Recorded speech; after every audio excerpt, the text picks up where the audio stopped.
그러니까 여러분들 어려우실 때 어떻게 하십니까?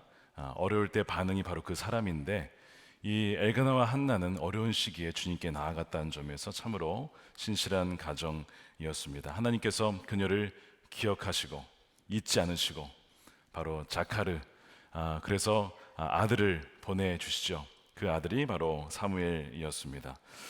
그렇게 하나님을 기다렸는데 하나님이 응답해 주신 거예요. 여러분, 오늘 제가 전해드리고 싶은 말씀은 반대로 하나님이 저와 여러분을 기다리신다라고 하는 것을 말씀드리려고 합니다. 하나님이 저와 여러분을 기다리세요.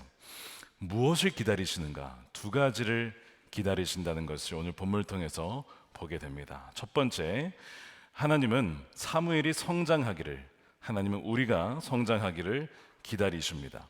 사무엘은 한나가 기도한 대로 태어났습니다. 단지 불임 여성의 단지 한 아들 정도가 아니고 또 한 가정에 주신 은혜 정도가 아니고, 사무엘은 어두운 영적 현실을 뒤바꿀 수 있는 민족의 지도자로 태어났죠. 근데 여러분, 태어났어도 아기로 태어납니다. 지도자로 태어난 사람은 없고 다 아기로 태어나게 돼요. 21절에 보면 남편 엘가나가 자기 온 가족 데리고 주님께 매년 제사와 서원 제사를 드리러 올라갈 때가 되었을 때라고 되어 있는데, 이때는 이미 이제 한나가 기도한 지 1년이 지난 시점입니다. 1년 전에 이맘때쯤에 하나님께 기도를 하였고 잉태를 하였고 만 9개월을 지나서 사무엘을 낳았다고 치면, 그러면 대략 지금 사무엘의 나이가 한 3개월이 좀 넘었을 때가 오늘 본문의 배경이 되겠죠. 영아 사무엘입니다. 3개월 된 사무엘을 한번 상상해 보세요. 아직 젖을 떼지 못한 아기인 것이죠.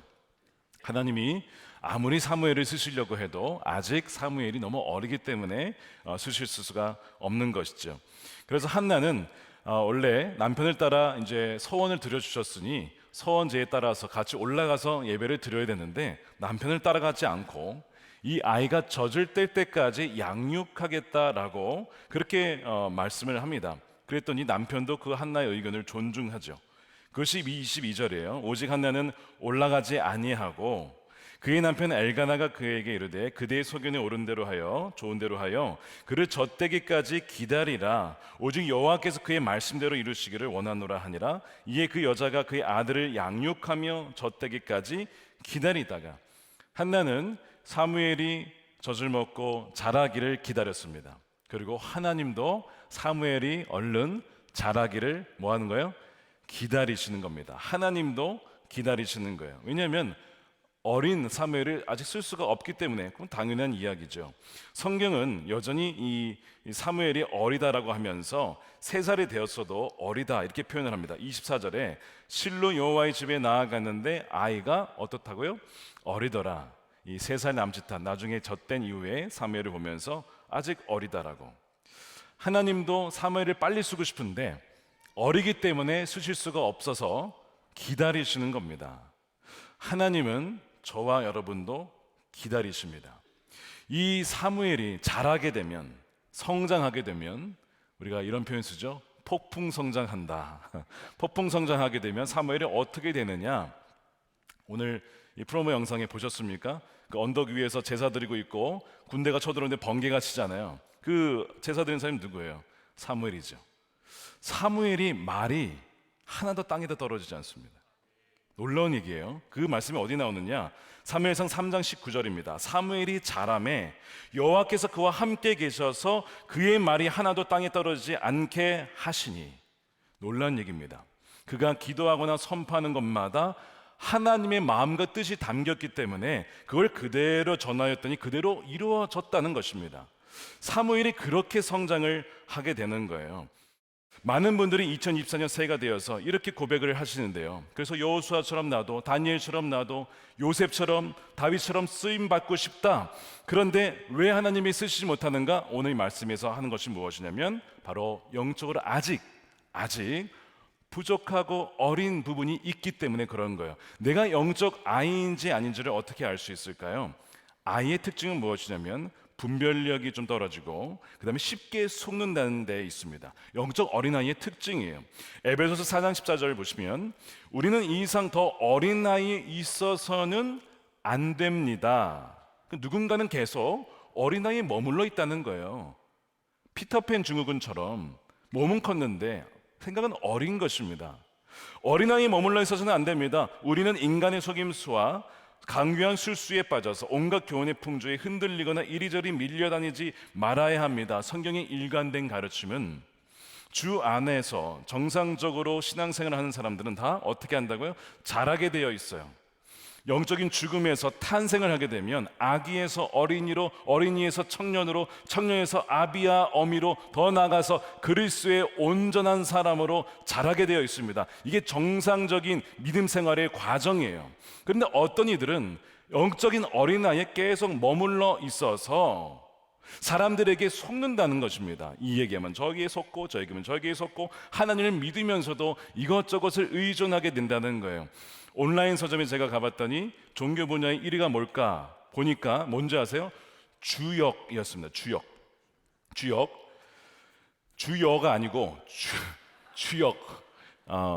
거기 보니까 운세와 인생을 바꾸는 지혜, 주역을 통해 우주의 기운을 파악하여 너의 미래를 알려주마. 여러분 꼭 좀 이렇게 사고 싶으십니까? 이게 지금 1위예요. 종교 분야. 제가 그거 보고 기가 막히더라고요. 더 놀라운 것은 크리스천 중에서도 주역과 또 사주팔자 다르긴 하지만 사주와 또한 점치는 것을 즐겨하는 분들이 있다는 사실이 있습니다. 놀라운 통계예요. 사실은 충격적인 통계죠. 이렇게 어린아이에 머물러 있으면 이리저리 이것도 아니고 저것도 아닌 왔다 갔다 휘둘리게 된다는 것이죠. 하나님이 그를 어떻게 쓰겠어요? 그에게 어떻게 양떼를 맡기며 그에게 나라와 민족의 방향을 맡기겠습니까? 못하시는 것이죠. 또한 영적 어린아이인 줄 어떻게 알 수 있을까요? 내 안에 시기와 싸움이 있을 때는 내가 아직 어리구나 하는 것을 알아차리셔야 합니다. 고린도전서 3장 1절에 형제자매 여러분, 나는 여러분에게 영에 속한 사람에게 하듯이 할 수 없고 육에 속한 사람, 곧 그리스도 안에서 어린아이 같은 사람에게 말하듯이 하였습니다. 여러분은 아직도 육에 속한 사람입니다. 여러분 가운데 시기와 싸움이 있으니 여러분은 육에 속한 사람이고 인간의 방식대로 살고 있는 것이 아닙니까?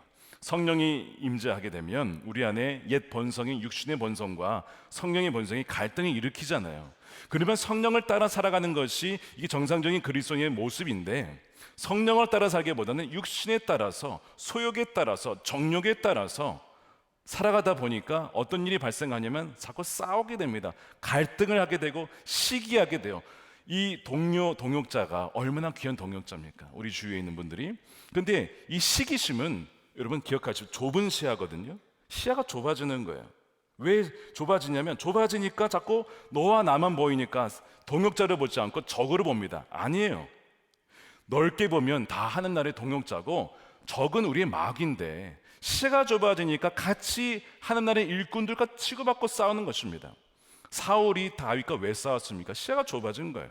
넓게 보면 블레셋에 대항할 수 있는 위대한 장수가 다윗 아닙니까? 그럼 다윗과 연합해서 블레셋과 대적을 하면 되는데 시야가 좁으니까 그건 안 보여. 블레셋은 저거 제쳐놓고 지금 다윗이 문제 해놓고 내내 인생을 거기 허비하다가 마치게 되는 거예요. 시기심은 바로 하나님이 사울을 쓸 수 없게 만든 아주 악독한 이 죄의 어떤 것이죠. 바로 이것이 바로 어린아이의 특징이라는 것입니다. 여러분이 혹시 시기와 싸움 있으십니까? 그렇다면 내가 더 성장해야겠구나, 내가 더 넓게, 더 폭넓게 봐야겠구나, 하나님 나라의 관점에서 봐야겠구나, 그 마음을 가질 때 사람은 성장을 하게 되고 시기심을 극복을 하게 되는 것이죠. 시간이 지나면 저절로 성장하느냐? 또 그렇지도 않습니다. 시간이 지난다고 해서 여전히 거기에 머물러 있는 사람들이 많이 있기 때문에 그래요. 히브리서 5장 12절에 때가 오래되었으므로, 시간이 많이 지났습니다, 너희가 마땅히 선생이 되었을 터인데 선생이 안 된 거예요. 여전히 너희가 하나님의 말씀의 초보에 대하여 누구에게서 가르침을 받아야 할 처지이구나. 분명히 이 정도 시간이 지났으면 선생이 될 것을 기대했는데 아직 그 어린 아이에 머물러 있는 것입니다. 성숙해진다는 것은 시간이 흐른다고 되는 것이 아님을 보여주죠. 신앙생활한 지 10년이 되어도 여전히 썬데이 크리스천으로 머물러 있을 수 있어요. 그 하나님은 어떻게 하시는 거예요? 기다리시는 거예요. 쓰실 수가 없지. 자라야 되니까 하나님은 계속 기다리시게 만드는 것입니다. 그래서 하나님을 우리가 기다리게 하면 안 된다. 성장해야 된다는 것이죠. 누가복음에 보면 예수님이 태어나셨어요. 예수님이 바로 십자가를 지십니까? 태어나자마자? 아니죠. 예수님도 성장하셔야 해요.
부끄러운데 초등학교 예배를 주일 예배 끝나면 예배는 잘 드렸는데 끝나면 바로 도망갔습니다. 친구들과 오락실에 간 거예요. 제가 오락을 좋아해가지고 오락을 하러 도망갔는데 중학교 1학년 올라갈 때는 이 전사님이 저를 딱 붙잡더니 분반실로 데려가는 겁니다. 그러더니 성경 말씀을 가르치고 그 다음에 뭐 여러 가지를 하셨어요. 그러면서 저의 수련회 때에 중학교 1학년 수련회 때 저에게 묻는 겁니다. 너 꿈이 뭐니? 커서 뭐가 되고 싶어? 저는 뭐 어렸을 때부터 목사였으니까 목사가 되고 싶어요. 그렇구나. 다윗아, 너는 정말 좋은 목사님이 될 거야. 그 이야기를 해줬을 때 그 장소와 시간과 표정이 아직도 생생히 기억납니다. 저에게 하나님의 음성으로 들려졌어요. 너는 좋은 목사님이 될 거야. 그러면서 제 속으로 그럴까? 그러면서 근데 속으로 한편으로는 아멘이 되는 거예요. 그러면서 그 전사님을 제가 좋아하게 됐어요. 따라다니게 됐습니다. 사무엘서의 표현에 의하면 이런 표현이 있어요. 2장 35절에 나는 나의 마음과 나의 생각을 따라서 행동하는 충실한 신실한 제사장을 세우겠다. 하나님 누굴 쓰시죠? 하나님 마음에 맞는 사람. 나의 생각을 따라서 내 마음을 내가 어디에 기뻐하고 어디에 슬퍼한지를 아는 그 자를 통해서 내 뜻을 이룰 거야. 바로 하나는 사무엘을 그렇게 드림으로써 사무엘을 하나님께서 그렇게 사용하시는 거예요. 한나의 소원은 아들을 갖는 게 아니었고 자신의 아들이 하나님께 귀하게 쓰임받는 것이면 충분했습니다. 너무나 그것이 귀한 것이었어요. 그래서 그 아들을 바친 것이죠. 그랬더니 하나님께서 어떻게 하십니까? 뒤에 보시면요, 한나에게 세 아들과 두 딸을 더 주십니다. 여러분 보세요. 우리가 하나님께 드리는 것이 여러분 혹시 아까우십니까? 좀 염려가 되십니까? 내가 서원을 지키기에는 너무 희생이 큰 것 같아. 그러나 오늘 본문에 의하면 그렇지 않아요. 하나님은 우리에게 그 전부를 주셨어요. 하나님의 전부. 무엇이죠? 바로 아들 예수 그리스도. 하나님은 우리를 구원하시겠다고 약속하시고 그것을 이행하시기 위해서 그 아들 예수 그리스도를 우리에게 보내주신 것이죠. 갈라디아서 4장 4절에 때가 참에 하나님이 그 아들을 보내사 여자에게서 나게 하시고, 로마서 8장 32절 우리 함께 읽겠습니다. 시작. 자기 아들을 아끼지 아니하시고 우리 모든 사람을 위하여 내주시니가 어찌 그 아들과 함께 모든 것을 우리에게 주시지 아니하겠느냐. 아멘이죠. 무엇이 걱정이 되십니까? 내가 이거를 드리면, 내 인생을 바치면, 내 자녀를 바치면 손해볼 것 같으세요? 아니죠. 전혀 그렇지 않습니다. 오히려 그 이상을 하나님은 더 배로 그 이상을 부어주시는 풍성하시고 자비로우신 하나님이심을 여러분 꼭 믿으시기를 축복합니다. 여러분 기억해 보세요. 여러분이 소원하신 것은 무엇입니까? 하나님, 제가 어릴 적에 선교사의 꿈이 있었습니다. 북한을 품고 나가겠다고 기도했었습니다. 그렇게 소원하셨습니까? 하나님, 제가 교회를 세우겠다고 했습니다. 하나님, 제가 제자를 삼겠다고 했습니다. 하나님, 제가 건강 주시면 하나님 나라 위해서 신실하게 섬기겠다고 소원하셨습니다. 근데 제가 그것을 잊고 있었습니다 라고 한다면 오늘 그걸 기억하십시오. 왜냐하면 하나님은 여러분들을 기다리고 계세요. 여러분들이 자라나기를 기다리면서 동시에 여러분들이 그 소원을 이행하여서 그 이행하심을 통해서 여러분들을 통해서 일하시려고 기다리고 계신 줄을 여러분 믿으시기를 축복합니다. 그래서 2024년이 우리는 앞길을 알지 못하지만 하나님은 우리에게 이미 모든 것을 다 예비해 두셨어요. 예수님이 뭐라고 했습니까? 내가 곧 길이요 진리요 생명이니. 주님은 우리의 2024년 앞길을 다 예비하셨어요. 하나님 그냥 기다리고 계시는 거예요. 너가 믿고 나에게 순종하여 따라오겠느냐? 너의 삶을 드리겠느냐? 그러면 내가 너의 삶을 통해 그 일을 이룰 거야. 2024년도가 하나님이 계획하신 그 뜻대로 여러분들의 삶이 이루어지기를 우리 주님의 이름으로 간절히 축원드립니다. 우리 함께 기도하겠습니다. 두 가지 놓고 기도하겠습니다. 첫 번째는 하나님, 우리가 주 안에서 성장하기를 원합니다. 내가 다 되었다라고, 다 이루었다라고 안주하지 않고 완주하기를 원합니다. 그리스도의 장성한 분량까지 성장하기를 원합니다. 주 안에 머물러서 그렇게 자라가게 하여 주옵소서. 첫 번째 기도 제목이고요. 두 번째는 주님께서는 우리가 주님께 드리기를 기다리고 계세요. 우리가 오늘 성경헌금 약정도 드리고 있지만 소원 기도했던 걸 생각해 보십시오. 하나님 이렇게 해주시면 제가 이렇게 하겠습니다. 하나님이 벌써 다 응답해 주신 것 많으실 거예요.